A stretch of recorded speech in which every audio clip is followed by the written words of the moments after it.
सबसे पहला है अपने पास समपराशरी विलयन। समपराशरी विलयन यानी कि दो ऐसे विलयन जिनके परासरण दाब समान हो।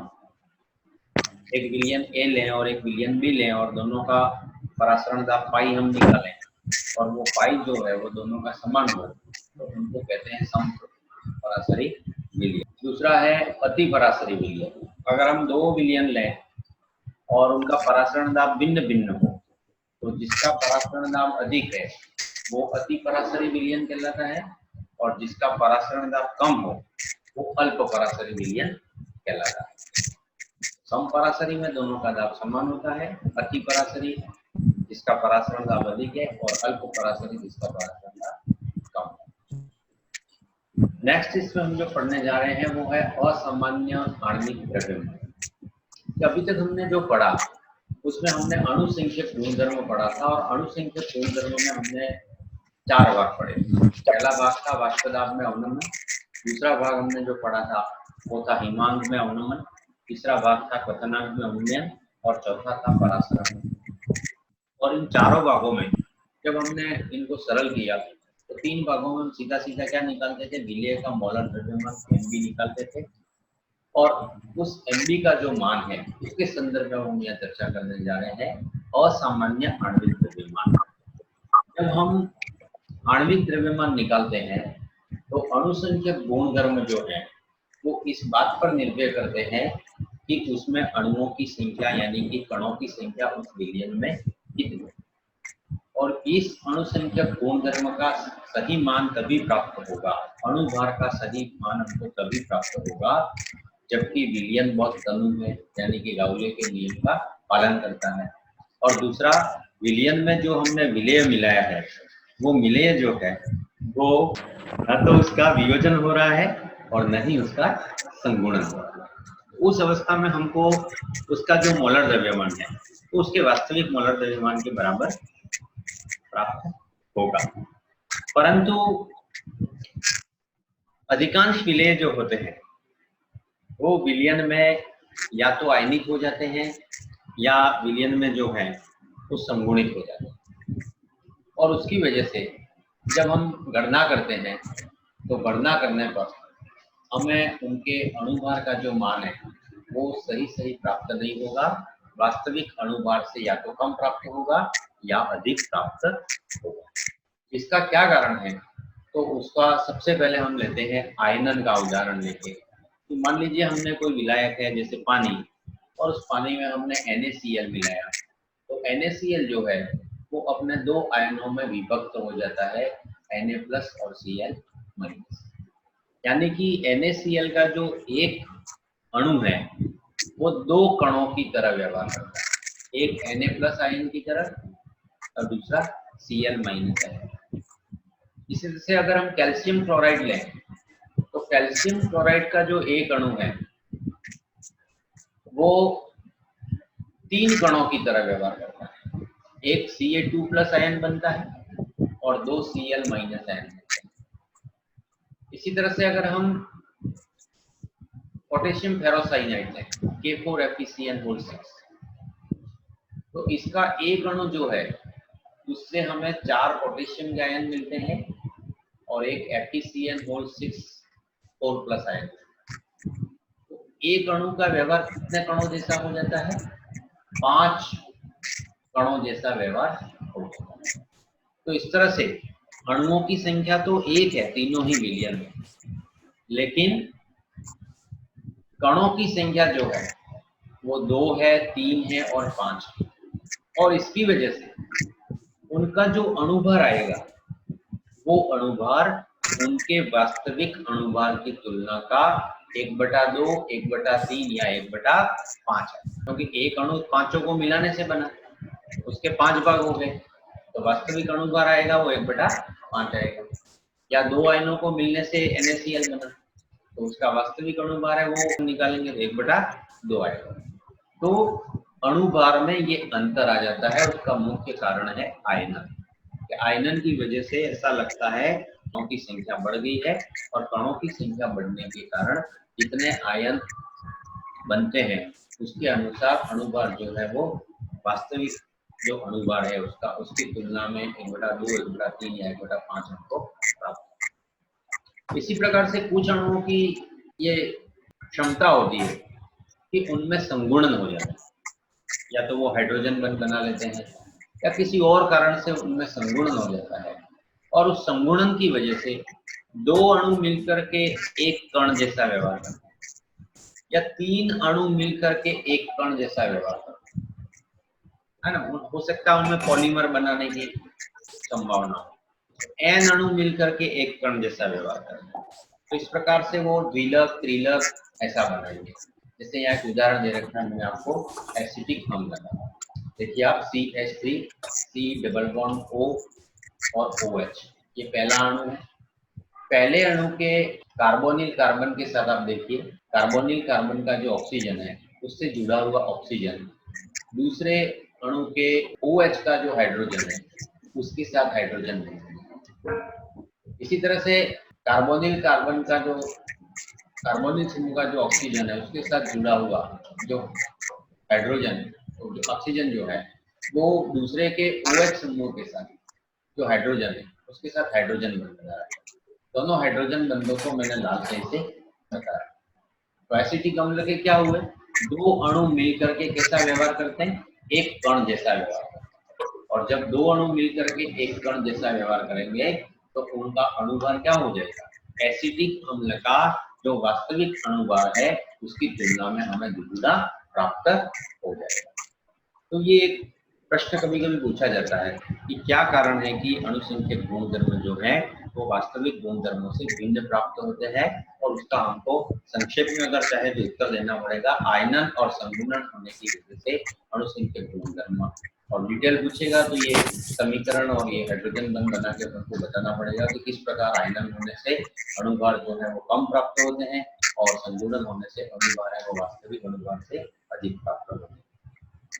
कभी कभी यहाँ से प्रश्न पूछा जाता है। अब ये जो हमको वास्तविक गुण प्राप्त होते हैं और सैद्धांतिक और प्रेक्षित मानों में जो अंतर आता है उसके अनुपात को, इस बात को और स्पष्ट करने के लिए, असामान्य अणुभार को स्पष्ट करने के लिए वॉन थॉप ने एक गुणांक की कल्पना की, एक अनुपात की कल्पना की, और अनुपात को कहते हैं वॉन थॉप गुणांक I, जिससे I से डिनोट करते हैं।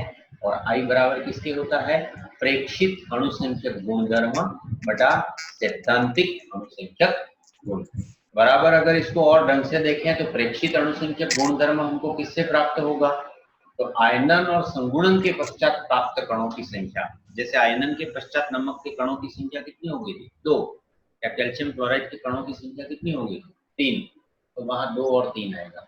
और आयनन और संगुणन के पूर्व लिए गए कणों की संख्या, तो नमक का अणु 1 था या कैल्शियम क्लोराइड का अणु 1 था, तो हर में कितनी संख्या आएगी, 1। और इस तरह से नमक के लिए I का मान कितना होगा, 2, कैल्शियम क्लोराइड के लिए I का मान कितना होगा, 3, पोटेशियम फेरोसाइनेट के लिए I का मान कितना होगा, देखिए पीछे बताया था आपको 5 आयन बनते हैं, तो आयनन के पश्चात कणों की संख्या 5 और आयनन के पूर्व 1 और 5/1, इसलिए I का गुणांक कितना हो जाएगा, 5। तो यहाँ ये जो I है उसका मान हमने जो चारों आर्टिकल पहले पढ़े हैं उन चारों आर्टिकलों के सैद्धांतिक मान को और प्रेक्षित जो मान है जो हमने ऑब्जर्व किया उन मानों का अनुपात के रूप में भी उनको व्यक्त कर सकते हैं, यानी कि I = डेल्टा P प्रेक्षित बटा डेल्टा P सैद्धांतिक।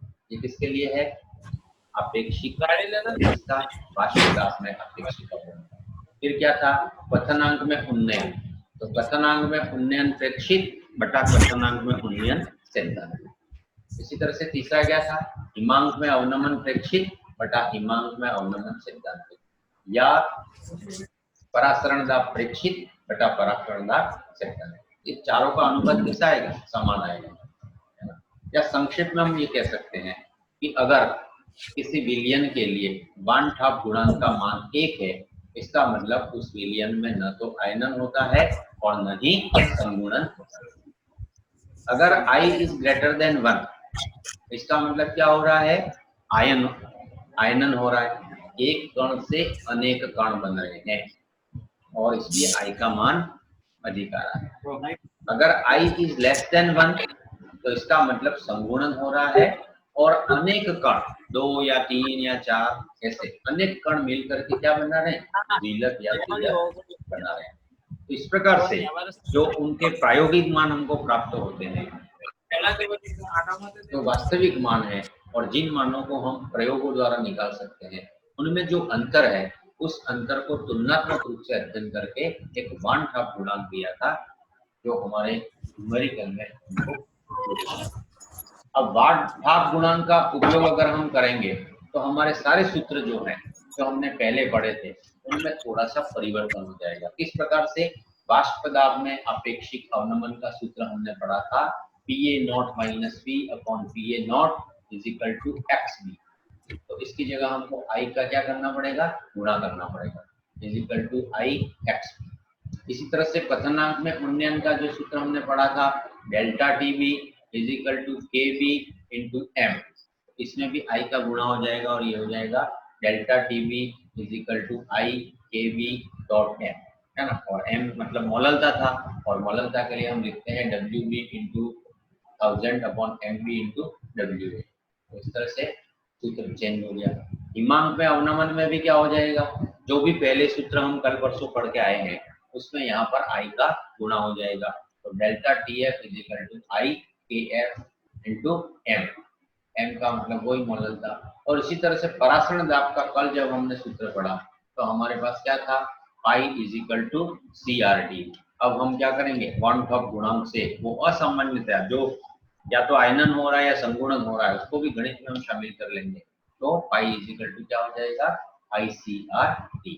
इस तरह से हमारे पास ये जितने भी सूत्र थे वो सारे के सारे सूत्र क्या हो जाएंगे, बदल जाएंगे। अब ये जो आयनन की मात्रा है उसमें और वान ठाप गुणांक में क्या संबंध होता है, किस तरह से हम निकाल सकते हैं।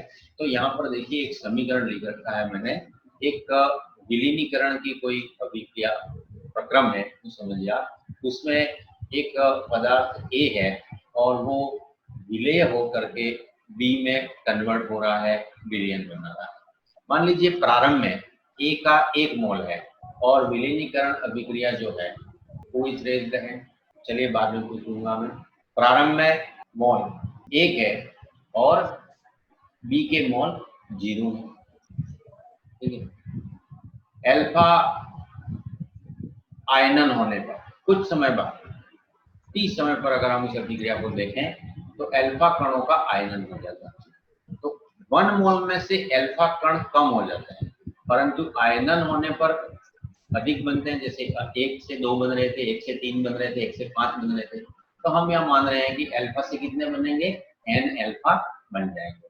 और इस तरह से दोनों अवस्थाओं में उसके कुल मोल गिनेंगे तो इसके मोल कितने हो जाएंगे, 1 प्लस 0 प्रारंभ में तो बराबर 1, और आयनन होने पर कितने हो जाएंगे, 1 minus alpha plus N alpha. और इसको थोड़ा ढंग से लिखेंगे तो N अल्फा मैंने पहले लिख दिया, और इससे ये होगा 1 plus N alpha minus alpha. अब I का वान ठाप गुणांक का हम फार्मूला लगाते हैं। तो वान ठाप गुणांक का फार्मूला पहले पढ़ के आए थे हम, I बराबर आयनन के पश्चात मोलों की संख्या बटा आयनन से पूर्व मोलों की संख्या। आयनन के पश्चात मोलों की संख्या I बराबर कितना हो गया, तो देखिए ऊपर रेडिंग से लिखा हुआ है हमारे पास कितना है, 1 plus N alpha minus alpha, और नीचे आयनन प्रारंभ में मोलों की संख्या कितनी है, 1, वज्र गुणा करेंगे 1 का इधर से, तो I बराबर 1 plus alpha into N minus 1। Alpha common आ गया इसलिए I को बाई तरफ ही रहने देंगे और 1 को बाई तरफ ले आएंगे तो माइनस का हो जाएगा। I माइनस 1 बराबर L इंटू N माइनस 1 होगा, और इस तरह से अल्फा बराबर हमारे पास आएगा I minus 1 upon N minus 1 बराबर अल्फा। यानी कि हम आयनन की मात्रा जो है वो निकाल सकते हैं अगर हमें किसी विलयन में वान ठाप गुणांक दे रखा है, साथ ही साथ उसका जो आयनन होता है वो आयनन हमें पता है। जैसे NaCl के लिए N का मान 2 हो जाएगा, CaCl2 के लिए N का मान 3 हो जाएगा, और K4FeCl6 के लिए N का मान कितना हो जाएगा, 5 हो जाएगा। अब अगर हमको I का मान दिया है तो हम उसका आयनन कितना प्रतिशत होगा, कितना होगा, वो हम आसानी से निकाल सकते हैं। इस तरह से न्यूमेरिकल में हम ये कर सकते हैं। मान लीजिए हम संगुणन की मात्रा निकाल रहे हैं, आयनन में क्या हो रहा था, एक कण से 2 3 5 ऐसे बन रहे थे। संगुणन में क्या होगा, तो हमने अभी थोड़ी देर पहले पढ़ा, एसिटिक अम्ल के क्या हो रहे हैं, 2 अणु मिलकर के एक विलक बना रहे हैं, तो एक कण जैसा व्यवहार करते हैं। तो अगर संगुणन हो रहा है तो उसको हम इस ढंग से लिख सकते हैं कि ए के एन अणु मिलकर के ए एन बनाते हैं, ए एन बनाते हैं। जैसे इसको ऐसे समझिए आप कि हाइड्रोजन के 2 परमाणु हैं, वो मिल करके हाइड्रोजन का अणु बनाते हैं, तो H2 बना दें। तो आगे तो हम क्या लिखते हैं 2H, और पीछे क्या लिखते हैं H2। इसी तरह से यहाँ N जो है वो संगुणित होकर के क्या बना रहे हैं, AN बना रहे हैं, एक इकाई बना रहे हैं, N कणों की एक इकाई बना रहे हैं। मान लीजिए प्रारंभ में इसी तरह से पहले की तरह इनका मोलों की संख्या कितनी है, 1, और उसकी कितनी है 0। जब अभी प्रक्रम प्रारंभ हो रहा है, प्रक्रिया प्रारंभ हो रही है, तब 1 और 0। लेकिन थोड़ी देर बाद टी समय बाद हम देखते हैं तो आपकी किताब में संगुणन को भी उसने अल्फा लिख रखा है। मैंने दोनों को अंतर करने के लिए केवल यहाँ बीटा लिया है। आपकी बुक में संगुणन भी अल्फा ही है, आप ध्यान देना, आपकी किताब में संगुणन अल्फा से ही लिया गया, सारी किताबों में अल्फा से।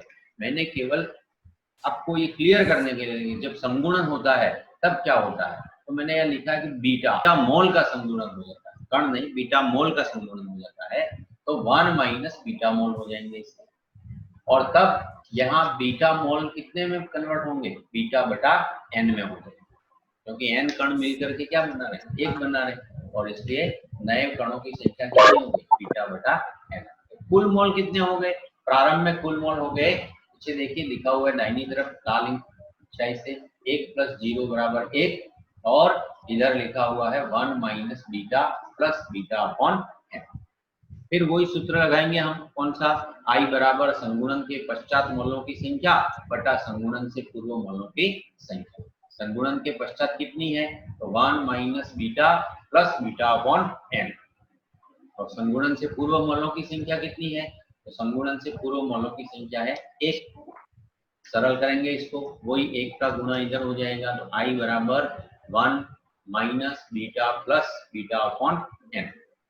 एन से सारे को मल्टीप्लाई कर देंगे दोनों तरफ, I n equal to n minus n beta plus beta, क्योंकि लास्ट वाले में एन से एन कैंसिल हो जाएगा। फिर एन का बाई डी भी कर देंगे, तो आई एन माइनस एन, इधर आके माइनस का हो जाएगा, और इधर बचेगा बीटा कॉमन लेने पर बीटा इंटू 1 माइनस एन। इस तरह से हमारे पास क्या बचा, आगे अगर हमने एन कॉमन लिया तो एन इंटू आई माइनस 1 बराबर बीटा इंटू 1 माइनस एन, और इसलिए बीटा की वैल्यू हम निकालेंगे, तो बीटा बराबर हमारे पास आएगा एन इंटू आई माइनस 1 अपॉन 1 माइनस एन।